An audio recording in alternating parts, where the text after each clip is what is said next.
Salutations le plus fraternel à tous les amis de la MAT. Salutations le plus fraternel à tous les sympathisants de la MAT. Merci encore une fois de plus à tous ceux-là qui nous suivent de partout dans le monde, à tous les amis qui se sont abonnés, n'est-ce pas, dans la MAT officielle, et à ceux-là qui vont encore nous rejoindre dans cette grande famille de la MAT officielle, bienvenue. Et nous ne cesserons jamais de vous remercier et de vous bénir. Est-ce que la bénédiction du nombre 6, 22 avant 7, je paraphrase. Ainsi, vous mettrez mon nom sur mon peuple et moi je le bénirai. Que la bénédiction d'en haut ainsi qu'en d'en bas découle de vos vies. Et lorsque la paix qui surpasse toute intelligence soit au centre de vos familles, soit au centre de vos affaires, au centre de vos entreprises. Plein succès à tous les amis qui nous suivent de partout dans le monde. Merci encore à tous ceux-là qui nous écrivent et à nos amis qui nous donnent des conseils partout, de près ou de loin, vous nous soutenez, vous êtes nombreux. Nous vous en sommes infiniment reconnaissants ici dans la MAT officielle. Merci. Et aujourd'hui, nous ne serons pas longs, nous allons nous entretenir encore et nous allons évoquer ou épingler quelques sujets et des choses de notre nation. Et nous allons encore prodiguer des conseils. Nous allons ouvrir un peu quelques brèches et nous allons faire passer le message. Et merci à tous ceux-là qui vont partager cette vidéo, qui vont aimer et qui vont s'abonner encore. Que les Tout-Puissants vous viennent en aide. Merci. Bien-aimés, nous sommes encore contents de vous voir assez nombreux. Vous êtes là en train de me suivre, vous êtes au son de ma voix. Vous traversez des moments peut-être difficiles qui ne dit pas son nom. Mais laissez-moi vous dire qu'il y a un principe dans la vie qui dit un lâche ne gagne jamais et un gagnant ne lâche point.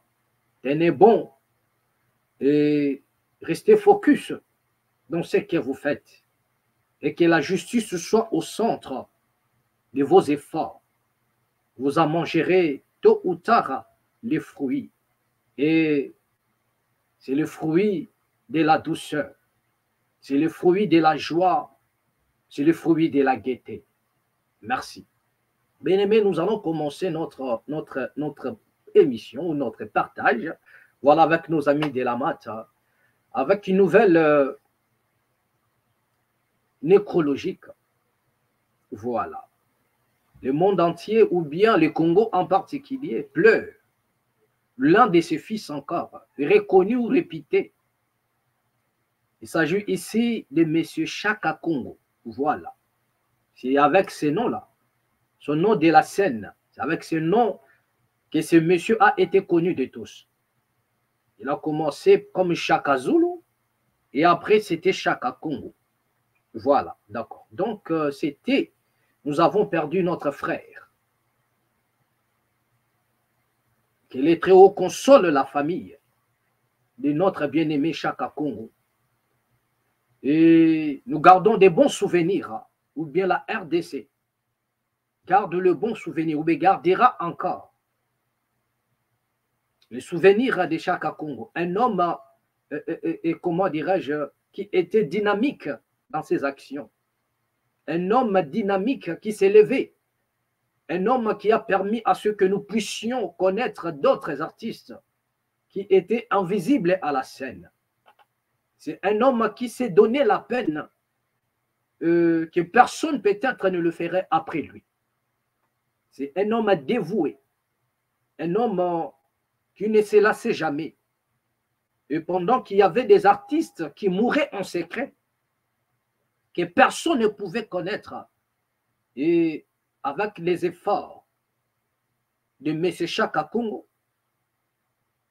on arrivait à connaître et avoir des nouvelles de certains artistes qui ont eu à faire aussi du bon boulot au Congo, mais qui étaient souffrants soit en coulisses, dont la famille n'arrivait même pas à apporter les soutiens. Mais grâce à cet homme, il y a eu certains malades qui ont été relevés de leur lit de l'hôpital. Il y a eu certains malades qui ont bénéficié même des voyages pour aller se faire soigner ailleurs. C'est suite à ces efforts. Mais c'est Chaka Congo. Il était aimé des uns, détesté des autres, mais il ne s'était pas lassé. Ce monsieur s'est donné corps âme. Il était passionné dans ce qu'il faisait. Il s'est créé une manière de fonctionner qu'on n'avait jamais connue en RDC. Et c'était pour lui une innovation. Il avait apporté quelque chose. Et nous ne savons plus si après M. Chaka Congo, il y aurait encore quelqu'un qui viendra avec cette dynamisme-là pour réveiller les artistes. C'est quelqu'un qui était méprisé, comme je disais tantôt. Il y avait des artistes qui lui crachaient même dessus, qui l'insultaient. Voilà. Mais ce monsieur n'avait pas abandonné. Donc, il avait tellement l'amour de sa nation, il avait l'amour de son art, et il avait l'amour des artistes.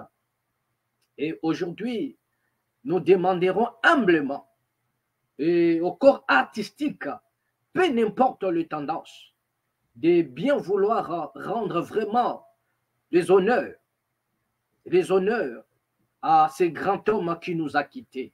Nous demanderons à la grande famille artistique de bien vouloir soutenir la famille de ces grands titans qui nous a laissés. Il était là et humilié de gauche à droite, mais ce monsieur a fait un grand boulot. Peut-être, comme la reconnaissance n'est pas de ce monde, peut-être c'est après sa mort. Les gens comprendront le sens du devoir, ou bien le dévouement, si vous voulez encore, du monsieur Chaka Congo. Ne pensons pas que nous aurons encore un monsieur dévoué comme à lui, qui s'est donné corps et âme. Vous voyez? Et à l'heure où nous sommes en train de parler, la famille de Chaka Congo est en deuil.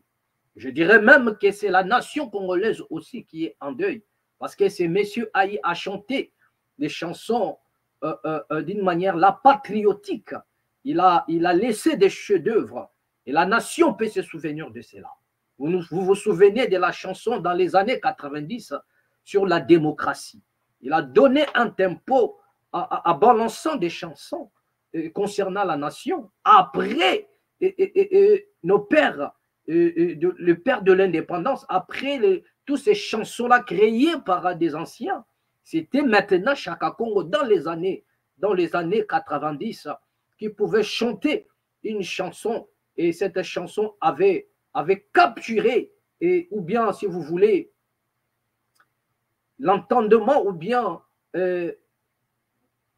la réflexion de la nation. Voilà. Et cette chanson était à concomitance, si vous voulez même, et avec des valeurs de la nation pendant ces temps-là, pendant un temps où il y avait des turbulences à ce qui concerne la démocratie.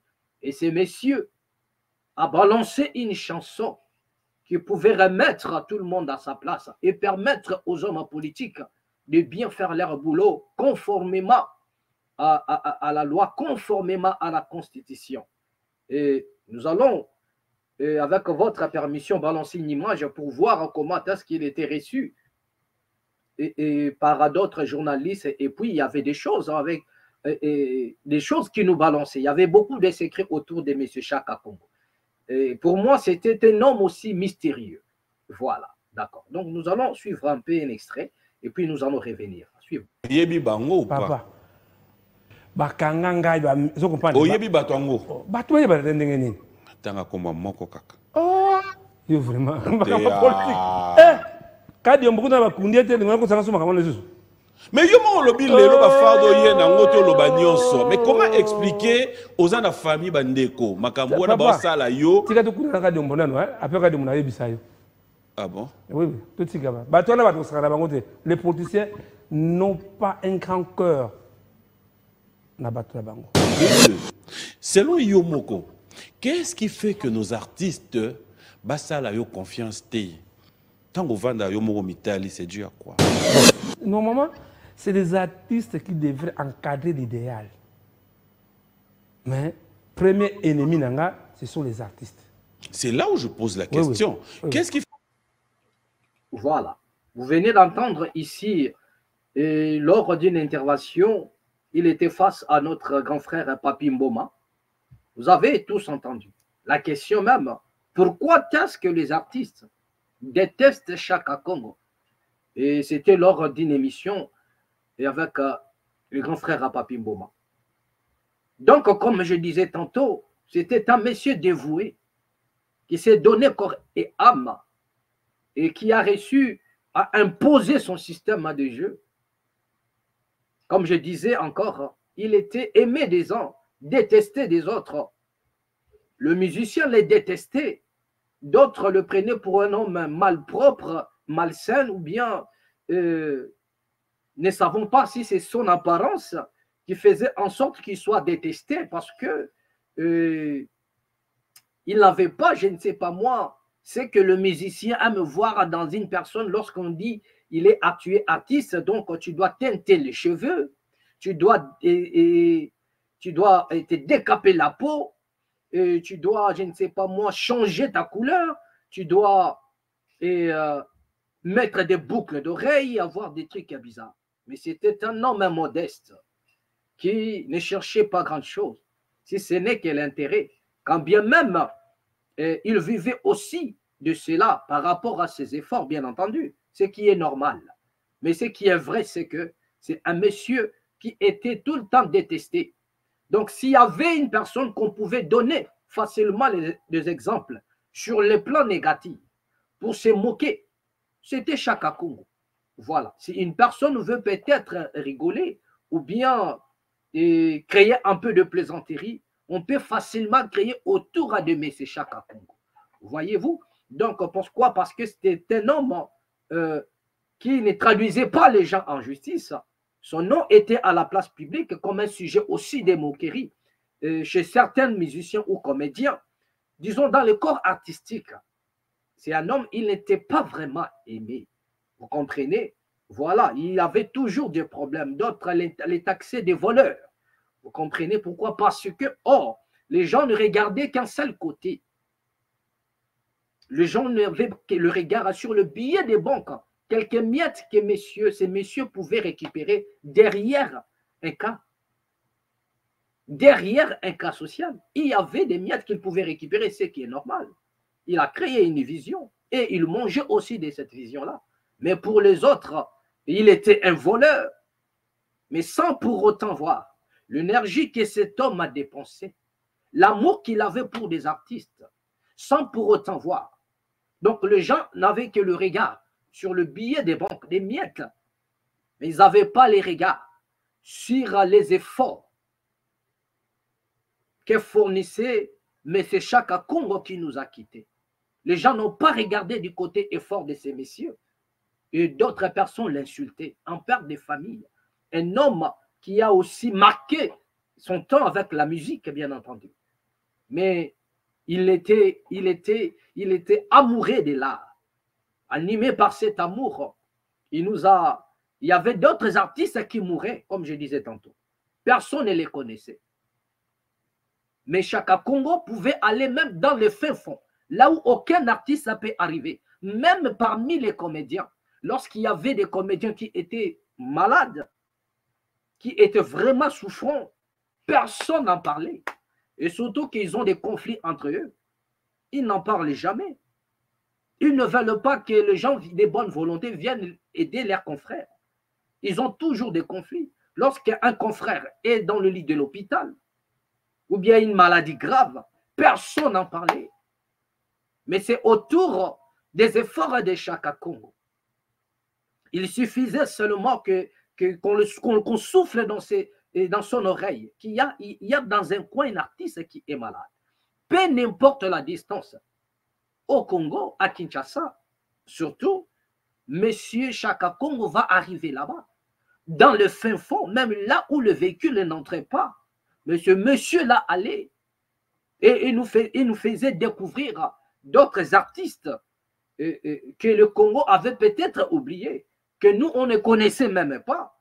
Mais grâce à lui, on pouvait comprendre qui est qui a fait quoi dans le monde artistique. Voilà, c'est ce côté-là que nous pouvions retenir de ces messieurs.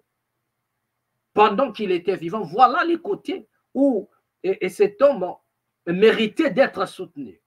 La raison pour laquelle nous demanderons humblement aux autorités congolaises, ministère de la Culture, les artistes dans son ensemble, tous les corps artistiques, la grande famille artistique. C'est pour vous le temps. Oui, quand il était vivant, c'était un homme incompris. C'était un homme qu'on pouvait cracher dessus, insulter. Mais aujourd'hui, cet homme ne plus. Nous vous prions de bien vouloir lui rendre l'ascenseur. Vous n'avez pas pu le faire pendant qu'il était vivant. Il était peut-être un voleur pour les uns, mais il a rendu un grand service à la nation. Il est temps pour vous que vous puissiez honorer sa dépouille, que vous puissiez, derrière sa famille, donner un coup de pouce pour que ces messieurs puissent être enterrés avec les honneurs et que la paix soit au centre de la famille de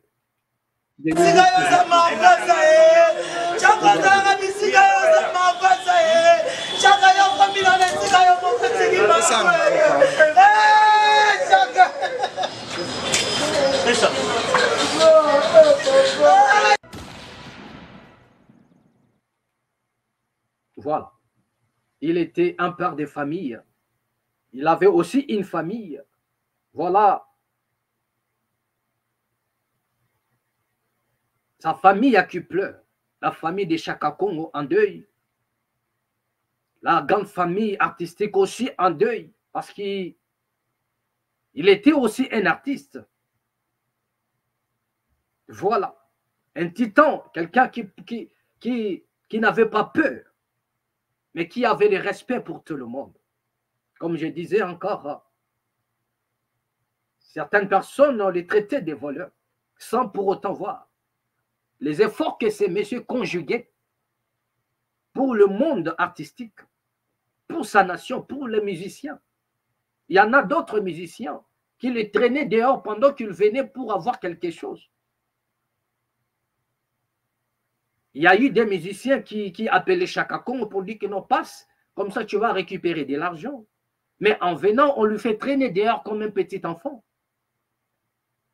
Et il acceptait tout ça, ces messieurs, humbles qu'il était. Il acceptait tout ça. Il est dehors. Et voire même, il doit repartir comme ça, sans que ces musiciens ne sortent de chez lui. Donc, c'était une manière de se moquer de Chaka Congo. Mais la question que nous devrions nous poser, c'est messieurs est parti. Qui est-ce qui fera encore ce grand travail? C'est maintenant que nous nous sommes rendus compte que le travail que ces messieurs a réalisé, ce n'est pas la moindre. Ce n'est pas un travail facile. Nous avons des artistes qui sont oubliés de la nation. Mais ces messieurs pouvaient les surgir encore. Ce monsieur pouvait surgir encore. Et des artistes qui étaient inconnus, oubliés même du monde ou bien de la nation. Mais qui prendront les relais de faire ce que Chaka Congo faisait pendant qu'il était en vie? Qui artiste en danger dans des nations sérieuses, ces messieurs méritaient d'être soutenus d'une manière là au cadre.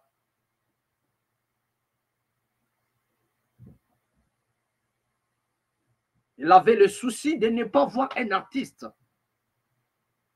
plongé dans la misère, dans la souffrance. Nous avons des artistes sur tous les plans qui ont été oubliés de la nation, du monde. Mais ce monsieur a reçu par ses efforts de le faire ressurgir encore, de le représenter encore à la nation. Donc il a battu un grand travail. Que la paix couvre la grande famille de notre cher frère qui nous a quitté, notre vie, notre papa, et monsieur Chaka Congo. Il y a eu des rumeurs autour de sa mort. Nous n'entrerons pas dans cela, mais il y en a d'autres qui ont dit ce serait peut-être l'alcool, tout consort, nanani, nanana, ils consommaient des liqueurs, ça c'est des lésondis. Voilà, c'est comme ça se passe au Congo. Lorsque quelqu'un meurt, ça parle de gauche à droite. Mais souvent, tous les rumeurs ne sont pas aussi faux. Mais nous n'entrerons pas dans cela. C'est juste pour donner encore un conseil, d'interpeller ici nos autorités pour voir, et comment dirais-je, je sais que les Congolais ils consomment. Chaque Congolais qui meurt, qui nous quitte, et c'est une perte pour la nation. Nous avons plein de gens avec des savoir-faire, mais qui nous quittent aussitôt et laissant derrière rien du tout comme relève, ne laissant rien comme relève derrière eux. C'est ça le problème.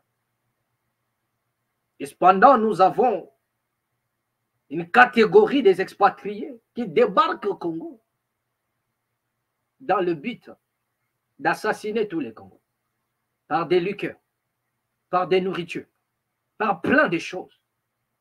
Tellement ils le savent que la nation n'est pas protégée.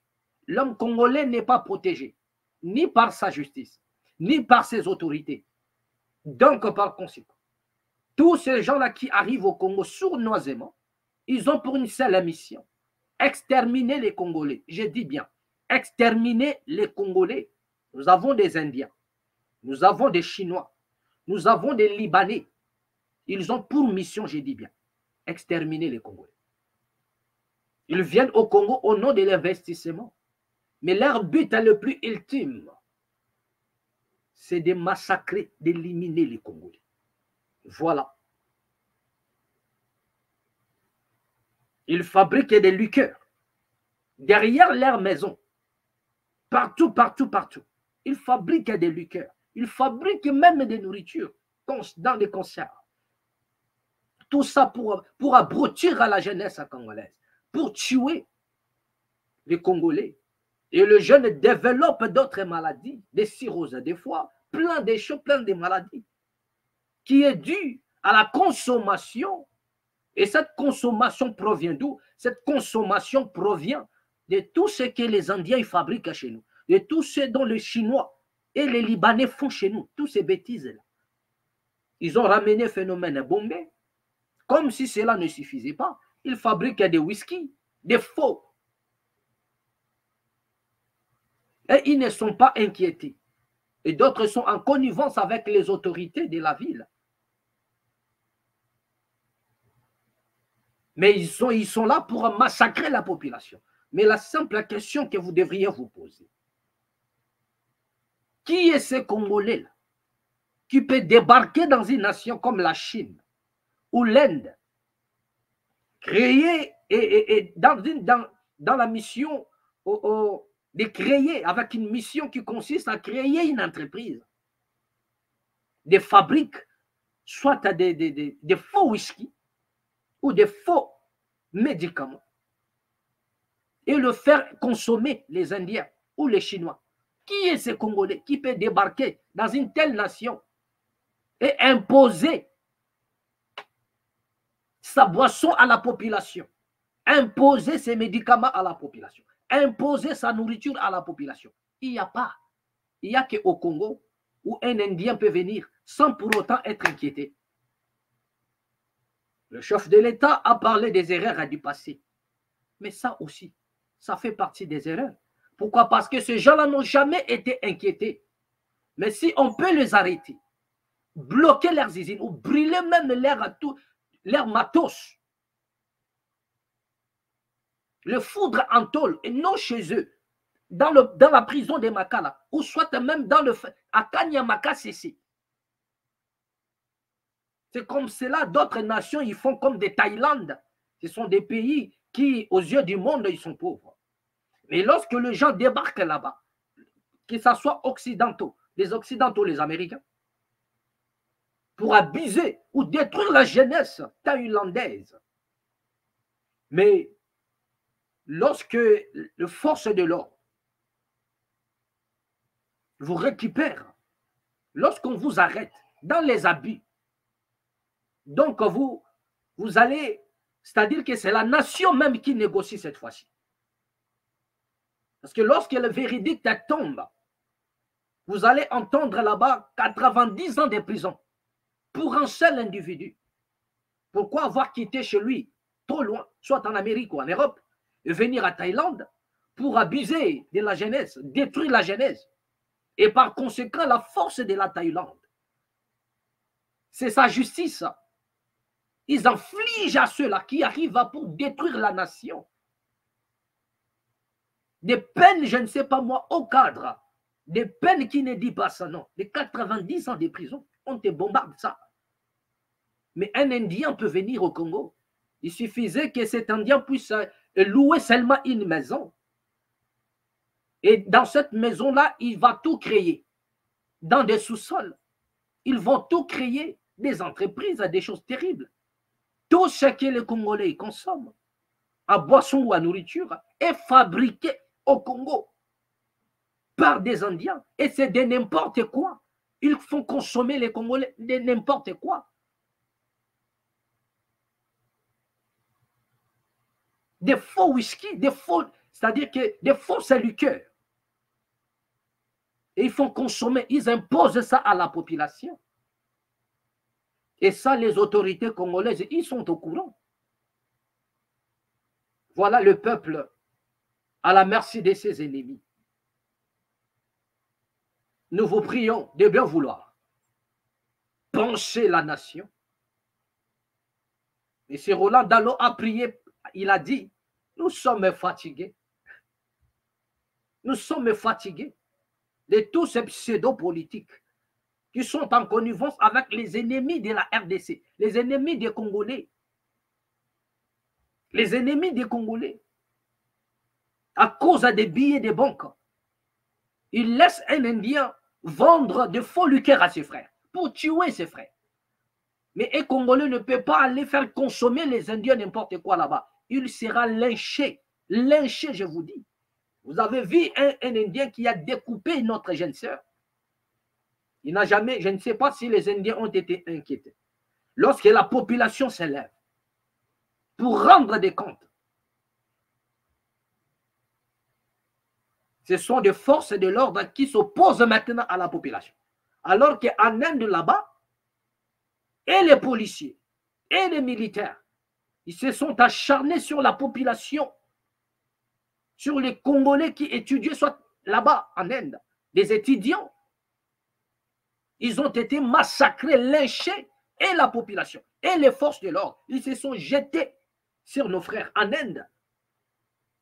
Mais lorsqu'il s'agit du Congo, non, on nous empêche de réagir. Donc le Congolais peut être massacré. Le Congolais peut être tué, même étant chez lui. Mais il ne peut pas réagir. Il ne peut pas riposter. Il n'y a pas l'autodéfense pour la RDC, pour les Congolais.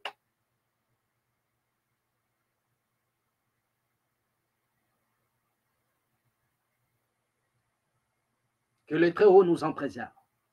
Des hommes comme ça. Qui nous envoient des personnes qui font la politique, non par gourmandise, parce qu'ils sont assoiffés des billets des banques, mais ceux qui font la politique par vocation, qui ont l'amour de servir les Congos et ramener les Congos quelque part. Ceux qui ont l'amour d'enlever la honte du Congo et d'imposer le respect de la loi. Pas les gens là qui se sont jetés dans la politique parce qu'il est élu député ou il est nommé, je ne sais pas moi, gouverneur ou bourgmestre, ministre et que sais-je encore. Pour lui, c'est fini. Il doit être là à vie. Il doit être là à vie. Ayons l'amour de la RDC. Et autour de ces gens-là, il y a tous ces pseudo-dadis.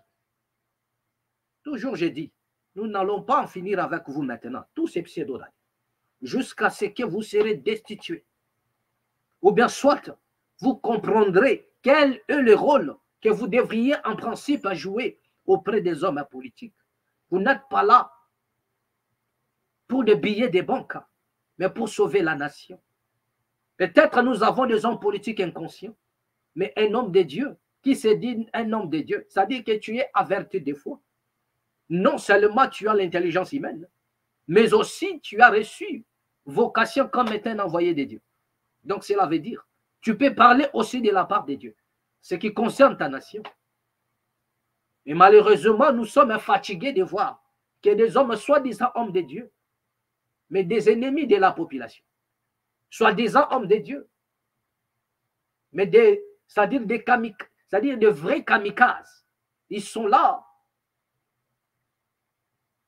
pour liquider systématiquement tout ce qui les intéresse, c'est le billet des banques. Ils s'en foutent de votre lendemain. Ils s'en foutent éperdument. Et lorsqu'il est aux côtés d'un homme politique, pour lui, c'est l'élévation. C'est le branchement. Donc, pour tous ces pseudo-pasteurs-là, ou prophètes, être élevé, c'est être auprès des hommes politiques. Lorsqu'il a quelques contacts, où on peut l'inviter dans un endroit ensemble avec des politiques, pour lui, c'est la gloire. Dieu l'a élevé. Parce qu'il a, c'est-à-dire, il a une relation avec un homme politique. Donc, ils veulent recevoir de l'argent auprès des hommes politiques. Mais est-ce que ces hommes-là, des hommes politiques de chez nous, ont besoin de recevoir quelque chose venant de vous? Est-ce que l'homme politique congolais a besoin réellement de recevoir quelque chose qui viendrait de nos pasteurs, le pasteur congolais? Non. Ils savent que c'est une bande d'aventuriers, des Tintins. Ils savent que ça, c'est une bande des escrocs au cadre. Au contraire, ce sont eux qui sont derrière la population. Même les politiques, ils savent que tous ces pseudo-pasteurs-là, ce sont des manipulateurs. Si nous avons besoin de manipuler le peuple, nous passons par eux. C'est tout ce qu'ils savent.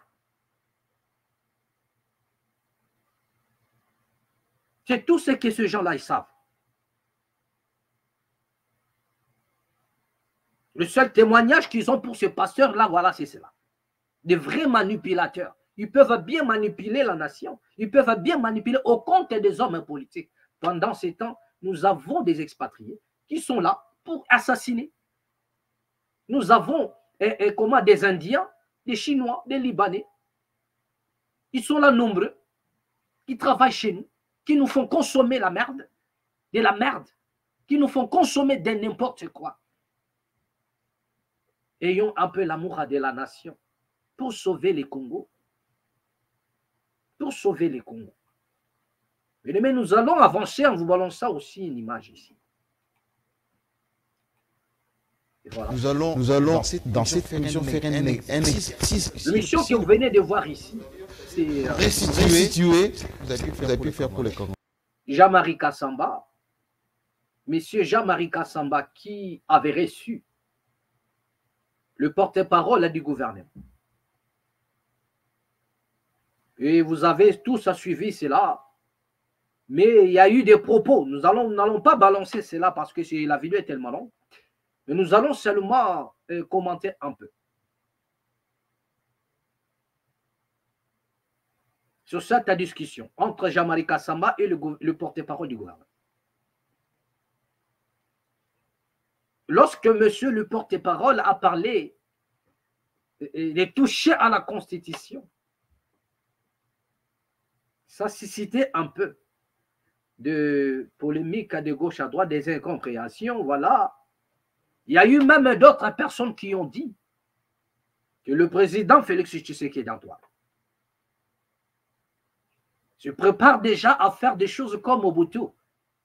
Donc, il se prépare à conserver le pouvoir comme un royaume. Il se prépare à s'éterniser au pouvoir et à faire comme Mobutu. Ça, c'est ce qui s'est dit de gauche et à droite. Mais nous allons au travers de tous ces propos-là, tout ce qui s'est dit de gauche et à droite, apporter notre coup de conseil. À prendre ou à laisser, mais c'est gratos. Ce que nous avons reçu, nous le mettons à votre disposition. Donc voilà ce que nous sommes en train voilà ce que nous sommes en train de dire. Pour certaines personnes, monsieur Tshisekedi, le président de la République, Il veut rester au pouvoir comme Mobutu. Mais nous, nous disons ceci. Ici, je m'aimerais bien m'adresser avec beaucoup de respect que nous devons au chef de l'État. Je m'aimerais un peu m'adresser aussi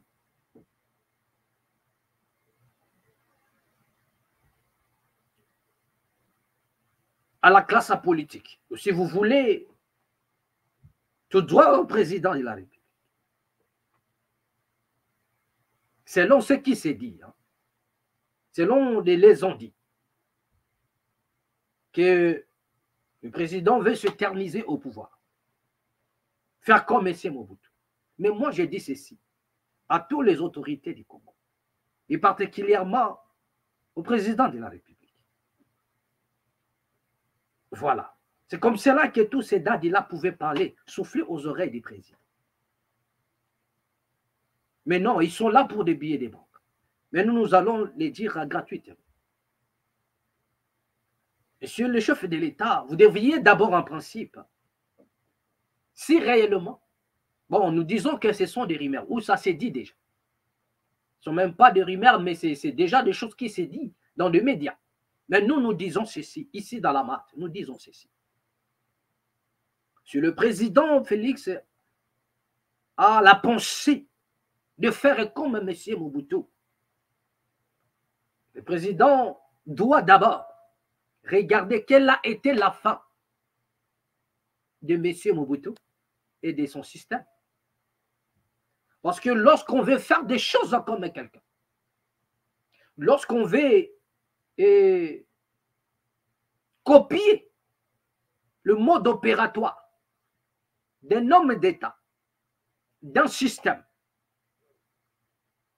d'un parti politique, d'un gouvernement quelconque dans le monde, la première des choses, il faudrait voir quelle a été la fin de ce gouvernement-là, de ce parti, de ces partis politiques-là, ou de ce pouvoir-là. Adolf Hitler est apparu aussi avec une mission. Mais aujourd'hui, nous avons compris quelle a été la fin de M. Adolf Hitler.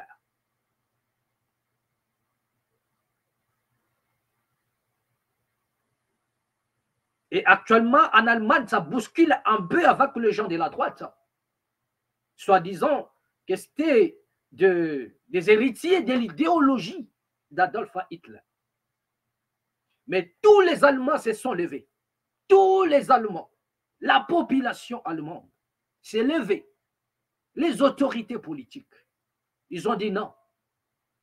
Cette idéologie ne peut pas renaître encore. Nous devrions barrer la route à l'extrême droite. Cela veut dire ceux-là qui gardent encore la pensée ou l'idéologie d'Adolf Hitler. Toute la population s'est mobilisée en connivence avec des hommes politiques pour barrer la route. Il dit, nous ne permettrons plus à cette force de renaître.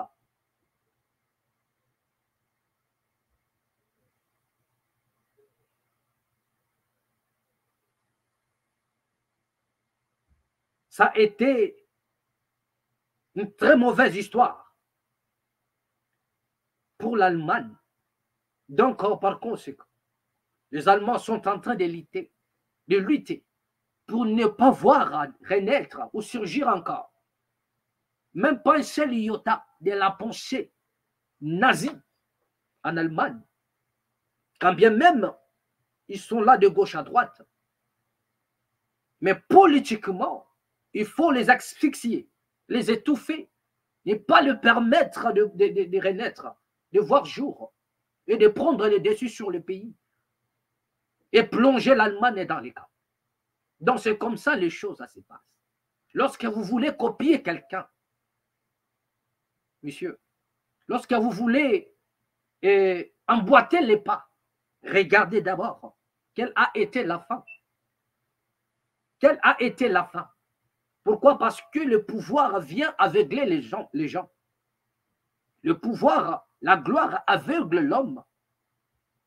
Salomon a été aveuglé à un moment donné par la gloire. Mais s'est retrouvé en train d'adorer les dieux étrangers. Il s'est retrouvé en train de faire des libations des autres dieux.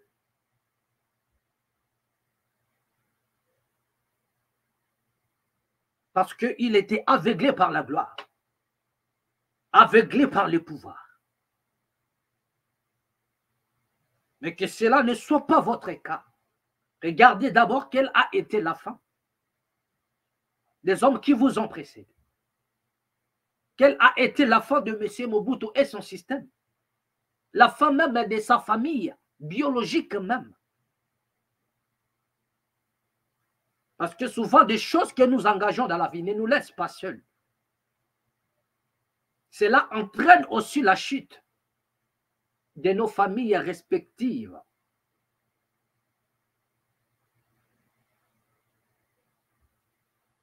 M. Mobutu a duré 32 ans du pouvoir.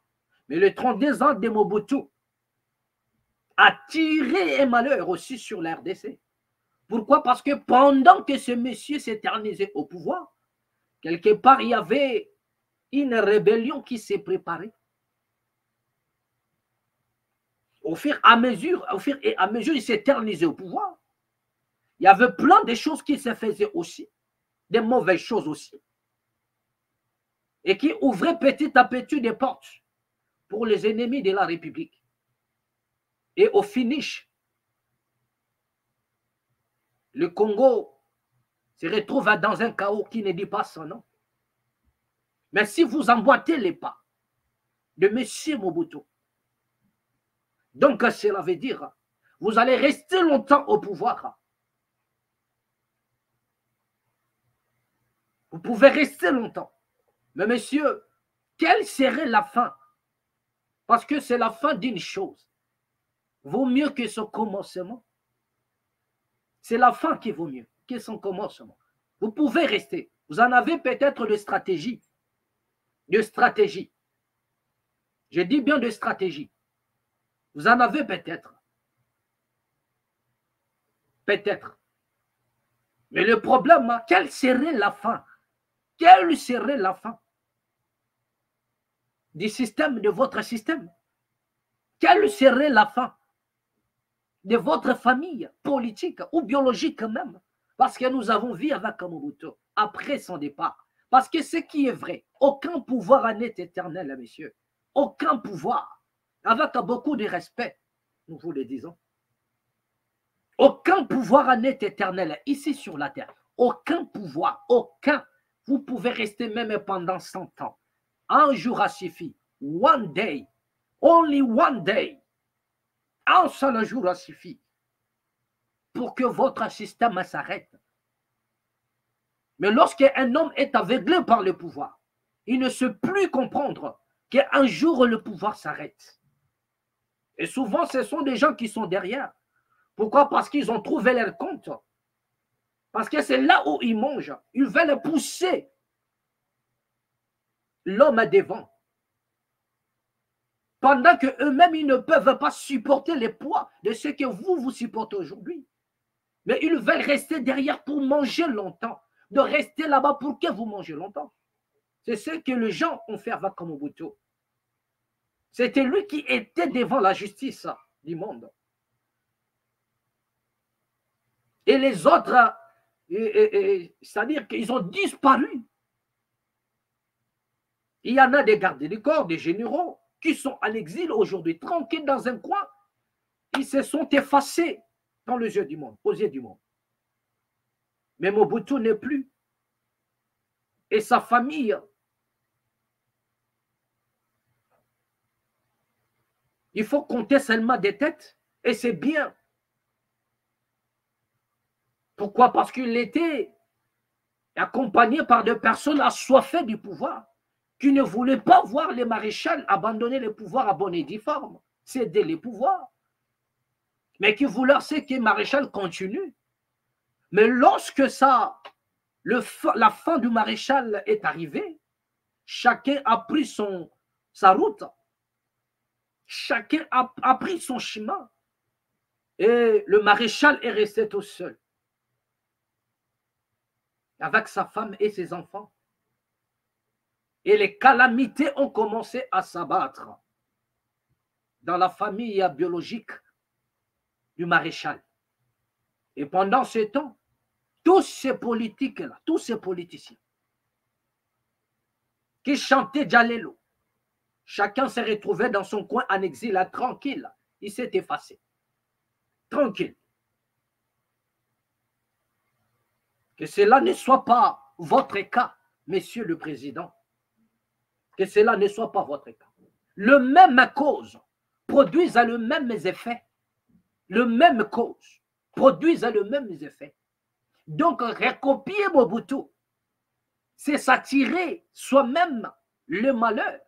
C'est s'attirer le malheur sur sa famille politique et biologique. Car c'est ce qui est arrivé à Mobutu. Voilà la façon dont nous parlons ici. Nous ne parlons pas en prophète, mais nous sommes en train d'abord de faire comprendre et de donner un petit conseil humblement aux autorités et au président en particulier. Et souvent, ce sont ceux-là qui sont derrière.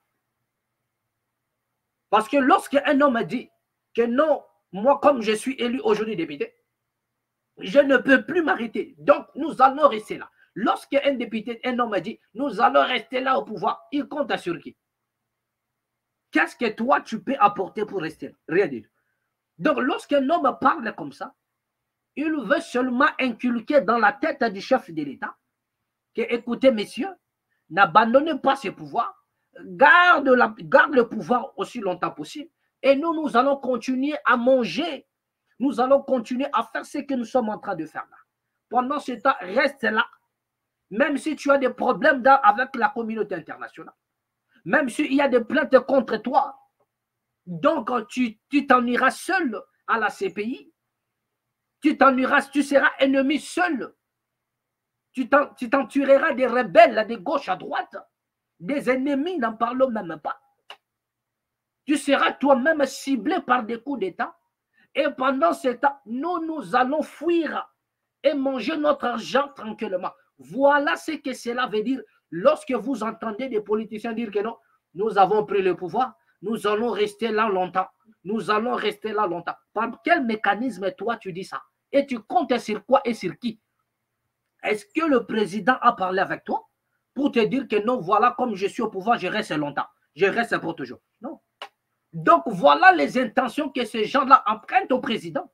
C'est-à-dire ils prêtent des intentions au président de la République. Donc, c'est une manière de dire indirectement au président, reste là. Mais pendant ce temps, les accords qu'a signé le président, il ne savait pas. Le problème quand le président, il ne savait pas. Le conflit que le président s'attire, il ne le savait pas. Il ne le savait pas. Personne n'en sait. Aujourd'hui, qui défend la famille de Mobutu? Et aujourd'hui, qui défend la cause de bien de M. Mobutu? Personne. Donc, le même cause produisent les mêmes effets.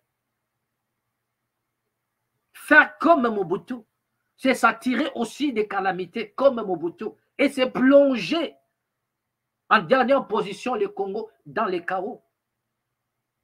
À quoi ça sert? De gagner le monde. Nous avons aimé l'interview du président quelque part. Il a dit que moi, vous ne me verrez pas avec des maisons, de villas partout parce que l'homme n'emporte rien. Et l'homme n'emporte rien. Il dit c'est comme ça que j'ai même éduqué mes enfants. Donc, c'est pour dire. Le président lui-même est conscient que l'homme n'emporte rien. Le pouvoir a toujours un début. Et il prend aussi fin quelque part.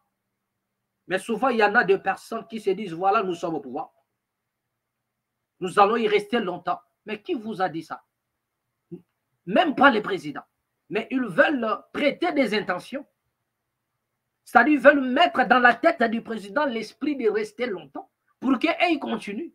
Et même lorsque le président aura des problèmes, donc ce n'est pas les affaires. C'est le président qui a des problèmes. C'est lui qui a jugement. Comme ça, ils vont travailler aussi dans d'autres pouvoirs qui viendront après. Nous avons des politiciens qui ont travaillé avec Mobutu, qui ont travaillé avec Mzee, qui ont travaillé avec M. Joseph Kabila Kabange. Et aujourd'hui, ils sont avec M. Antoine Tshisekedi. Mais Mobutu, même ses enfants, ils travaillent avec qui? Ils sont là. Personne ne connaît les sorts de ces enfants. Donc voilà ce que les hommes en politique, tous ces flatteurs-là, cherchent. C'est-à-dire, en réalité, ils ne cherchaient pas le bonheur du président. En réalité, ces gens-là cherchent le malheur du chef de l'État. Parce qu'il est confronté seul face au problème. Avez-vous vu, il n'y a pas combien de présidents ont-ils travaillé dans des gouvernements qui est passé? Combien de présidents avez-vous vu en train de travailler? Il n'y a que leurs politiciens. En Afrique, vous ne verrez que, non, celui-là, il était le ministre de tel. Celui-là, il était le gouverneur de tel président. Ce n'est qu'en Afrique. Donc, ça veut dire qu'il peut zoncher tous les gouvernements qui vont se succéder. Il va être là, il va postuler. Mais cependant, le président, il est déjà parti. Soit il vit à l'étranger, soit il est en exil, soit il est mort.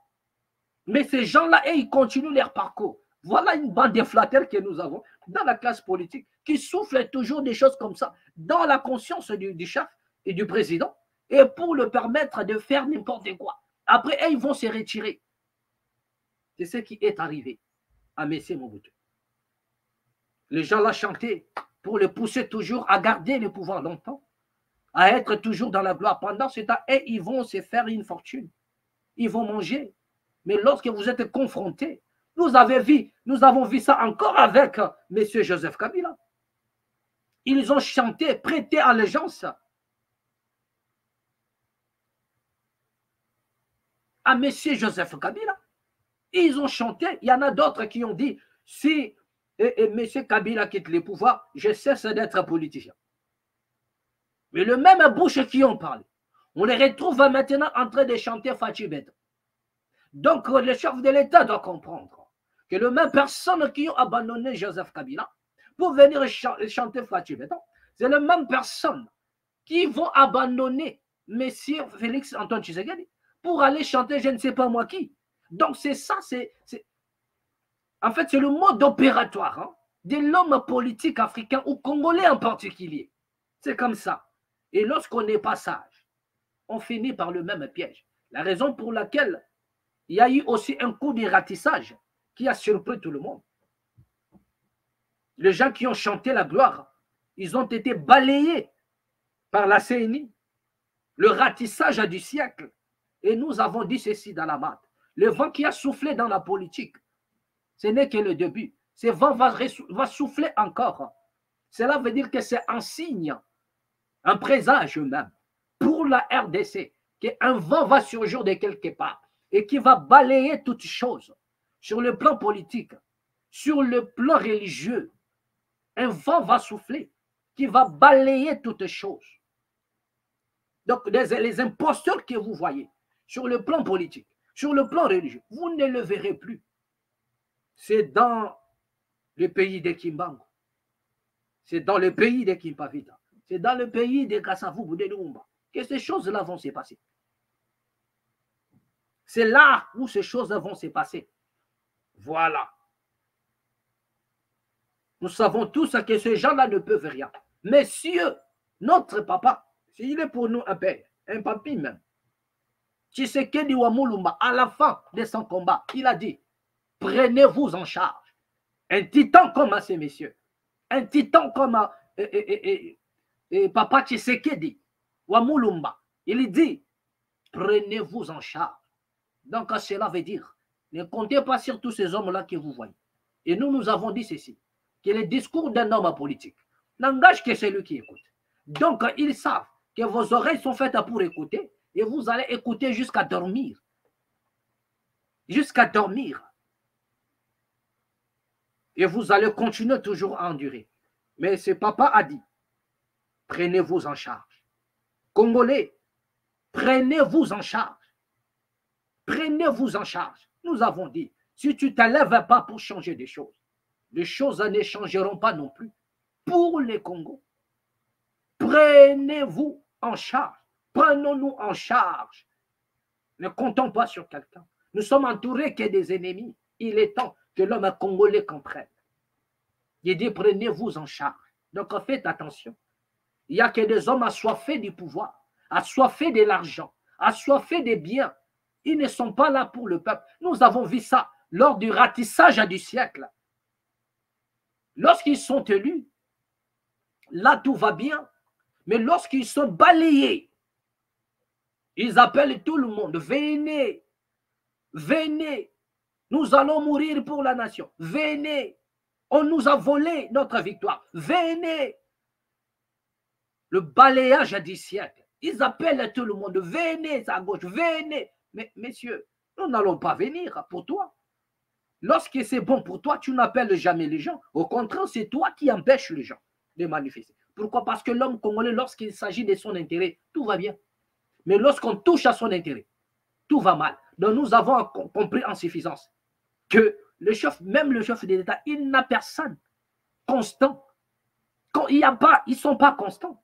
Vous avez vu comment les députés de Matata, de Moïse et tous les autres là ont fait des communiqués pour abandonner. Donc, ça veut dire qu'il n'y a pas la constance. Ce ne sont pas des hommes politiques. Ce sont des hommes d'affaires. Ils viennent là pour faire des affaires, chercher de l'argent, vivre, réaliser les rêves. Ils ne sont pas là pour la nation.